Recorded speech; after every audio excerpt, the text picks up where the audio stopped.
Well, first of all, there's nothing natural about this so-called recovery because we haven't really recovered. The economy is actually sicker now than it was before COVID. And what's really been hurting it was not the disease, but the government's cure. See, here's the problem. When governments around the country ordered businesses to close and people not to go to work, everybody stopped producing.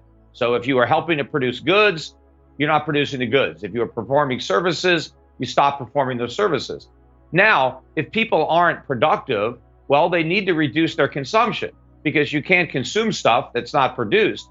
But the government didn't want people to stop spending, even though it ordered them to stop working. So what happened was the Federal Reserve just printed up all this money and gave it to businesses, for the PPP program, gave it to workers and extended unemployment benefits, sent out all the stimulus money. So you have an economy where we're producing less, but everybody wants to spend more. That's not economic growth. That's massive inflation. And what we're seeing now is the byproduct of everybody spending all this money that we just printed. And that's what's goosing the GDP. But this is not a real economy. Our trade deficits are exploding. We've never seen merchandise trade deficits this high. What we've done is we substituted real economic growth, real goods production for money printing. And we're about to pay the price in terms of an enormous increase in the cost of goods and services. It's going to be like the 1970s, only a much worse economy and much higher inflation. I've been saying it's an inflationary depression, not just stagflation. So what do you think the timeline on that looks like? Because we're looking at economic growth, at least in GDP numbers, at least through the end of the year. You have all of the economic firms like Goldman Sachs suggesting up to 8% GDP growth for the year. We are going to see people getting back into the workforce. I mean, we've seen hiring is up. So what do you think the actual timeline here is? Because there seems to be a gamble that's being made by the Biden administration, which is they can raise taxes, raise regulations, blow out the spending, do all of this, and the economy will recover to such an extent that it'll sort of carry past all of those obstacles for the next couple of years. And then if a crash comes, it'll only happen 3-4 years from now. Well, actually, all this government spending is inhibiting an actual recovery from taking place, because whenever the government spends money, it has to deprive the free market of those resources, right? It's not the taxation that's the problem. It is the spending. Government spending is effectively taxation. So once the government decides to spend money, the question is, how do we pay for it? Now, the most obvious way is, we send the government our money through an income tax or a sales tax, whatever it is. But if they don't have the political guts to ask the Americans to pay for all the spending that they're delivering, then they ask the Federal Reserve to print money. But that doesn't mean we get the government for free. It just means the government is robbing us of the purchasing power of our money. And that's what's happening. The government is creating money, putting it into the economy, giving it to people to spend. These people are bidding up prices. And that's what's driving the GDP. It's higher prices and more spending as we are producing less, right? That's why you see this enormous trade deficits. But I get all these stories from people that email me, and I experience it myself. There is a widespread shortage of stuff. You have to order things, and it takes months and months to get them.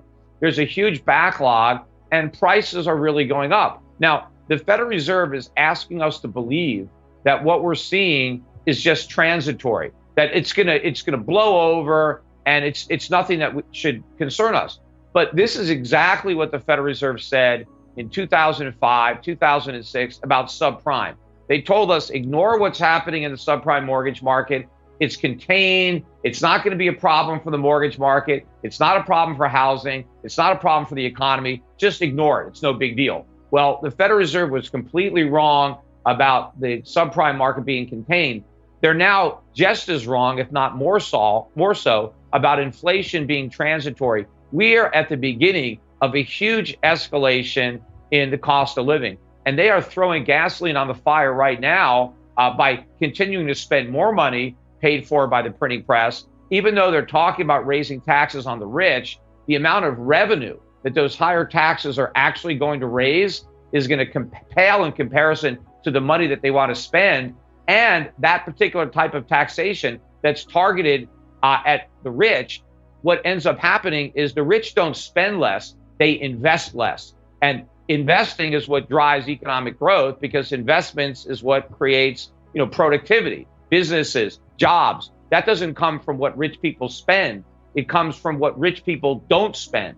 But if the government takes that money, instead, it depresses the economy. So we're going to depress the economy at the same time we're printing up a bunch of money. And the government has created such a perverse incentive.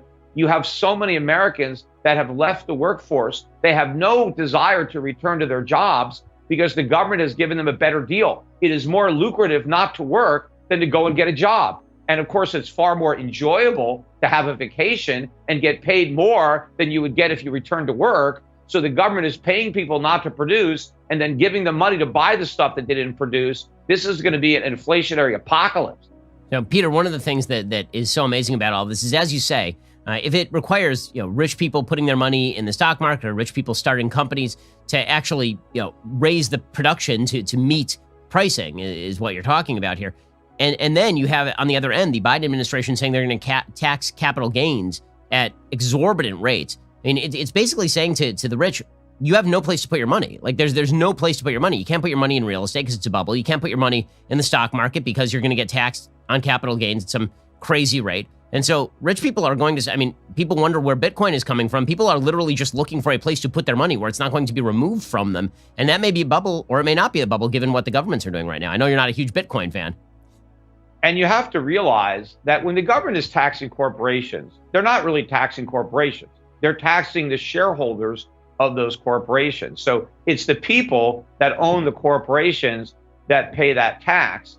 Then they pay a tax again when they collect a dividend or they get a capital gain. So if we are going to raise both the corporate tax and the tax on dividends and capital gains that people receive after they've already paid the corporate tax, the percentage of total income that is being confiscated by the US government will be well in excess of 50%. I mean, you're talking about levels that are confiscatory. I mean, if you go back to the days of feudalism, when you had lords and you had serfs, what made you a serf was that you only got to keep 75% of what you produced. The lord took 25%. And we called that feudalism, serfdom. It was very oppressive. Well, compare that to what we have now. I mean, most American businessmen, entrepreneurs would love to be able to keep 75% of what they earn because very few people do. And now the government wants to take even more. People are going to spend more time avoiding income than generating income. And it's the activity to generate income that drives the economic train. That's the goose that lays the golden eggs. Because if I want to produce income, I have to provide consumers with goods and services that improve their lives, and I have to employ other people to help me do that.